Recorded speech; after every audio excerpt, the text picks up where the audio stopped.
कुर्मी सलोर कबीलो उलस दा यो एहतिजाजी मुजाहरे पर मौका बांधी हुकूमत ने मुतालबा करी दा कि ज़मून सर शवी वादी दी पूरा करी शी।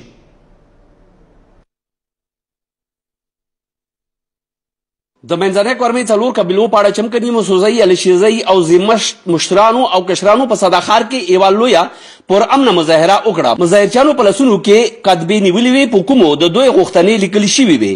مظاهرې برمهال وینا کوونکو وویل چې په منځنۍ کورمه کې د ترهګرۍ په وخت د دوی کورونه او نور ټول انفراسترکچر تباه شوی. حکومت دوی سره وعدې کوي خو تر دې دمه هغه وعدې پوره کړې شوي نه دي.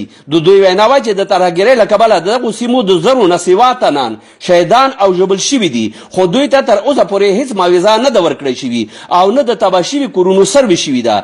دوی زیاته کړه چې په منځنۍ کورمه کې د موبایل PTCL نشتوالي له کبله هم اولس د بېشمېره ستونزو ښکار کیږي. دوی د سنټر او لویر کورم اولس لپاره په صداخار کې د ججانو تعینات کولو، په صدا کې د زنانو لپاره د انتظارګاه د جوړېدو او داسې نورې غوښتنې وکړې. خیبرنیوز سره په خبرو اترو کې د مظاهرچیانو څه داسې وینا وه.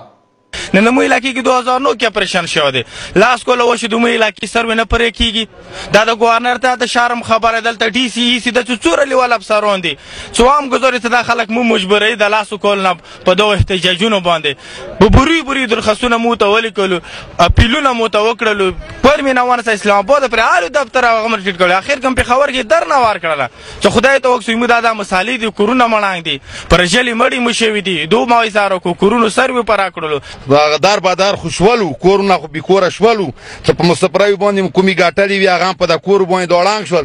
خو دا سوال کوو چې سروي وشي صحیح خور غریب دپاره د وشي او د دی د دوباره انکوایري وشي. موږ دا یلو څېره مو زم شو موږ ترقي وکړو، موږ زم کوونې څه موږ ترقي ونه کړله. موږ څه زم شوي 1 روپۍ کونه د شوی صرف خبره وره موږ کې تانې جوړېږي او خبره وره روډ اسپتال سکول موږ کې نشته خبره وره سروي شوي خو چیکونه یې وسور کړي کله ورته چې تاسو په خاندان باندې مونه پیسې خلای کله ورته تاسو په ټوپې ودی وتاله ان شاء الله مو یو درنه او 2018 کې کړو اوس په ان شاء الله مو دا اپیل کوو دا به مو توقع دا ټولو کشرانو مشرانو ته نن وخت نه خپل نه مو حکومت ها خوري نه دی زړه مشران خوري مشوم بچایره شو مو به وردا پر خبره نه پرېږدو چې مو خپل حقوق سارته نه دي سوال.